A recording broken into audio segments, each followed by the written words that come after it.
Greetings, YouTube. The Doctor is in. Dr. Urias Papers here, coming at you with another commentary on Dungeons & Dragons. And today on the Doctor Spell Prognosis, we are going over the spell Counterspell. I just said spell twice. Sounds strange, but we're going to talk about Counterspell.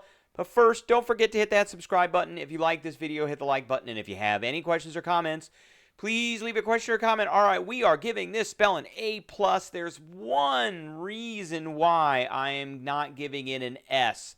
And that's because you can run out of these, and you can use them so much that it could cost you other spell slots that you won't be able to use. But this spell is still super overpowered and so useful, and it is one of these spells that absolutely changes the landscape of a combat or even a roleplay situation. And it is another one of these spells that, in addition to being able to change the tide of a combat pretty drastically, it's another one of these spells that the person who is casting it, or the character, the PC that's casting it, is the one that's going to say, I'm out of counter spells, we need to stop and rest.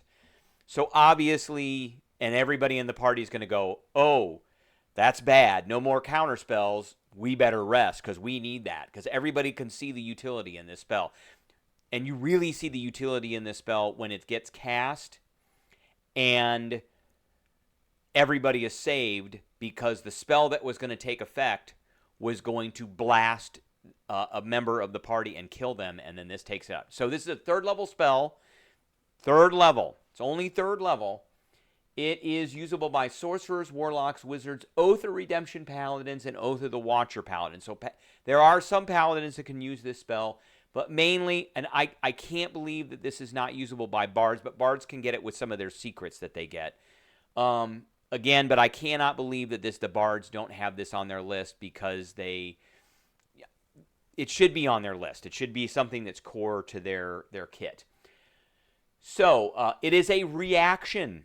That's very important. It is a reaction to something happening. It has a range of 60 feet, which is a great range.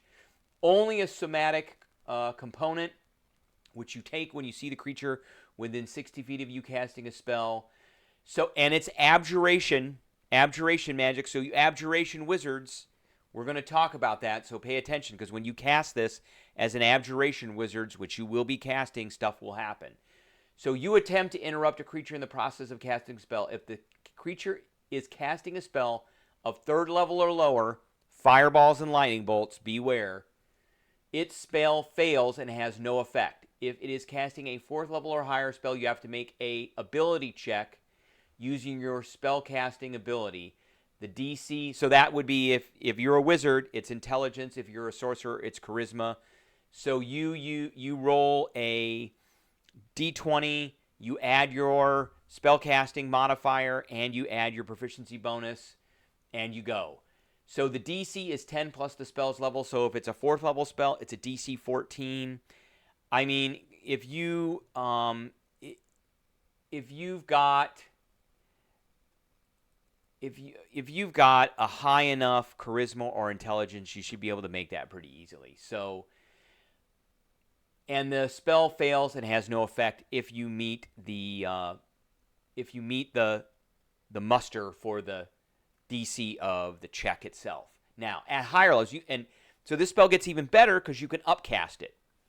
When you cast this spell using a spell slot of fourth level or higher, the interrupted spell has no effect if its level is less than or equal to the level of the spell slot you use. So if you use a fourth level spell, fourth level spells and below are gone. If you use a fifth level spells and below are gone. No check.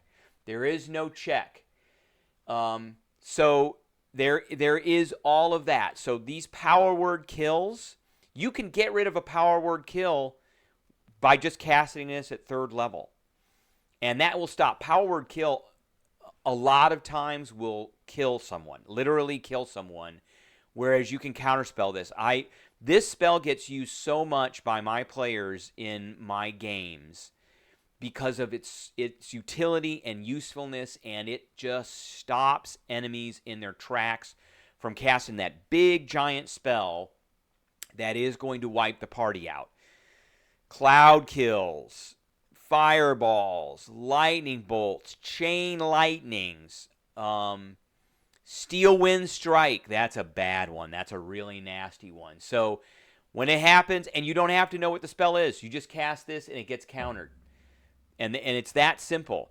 So I was talking about the wizard here, and we were talking about School of Abjuration Wizard.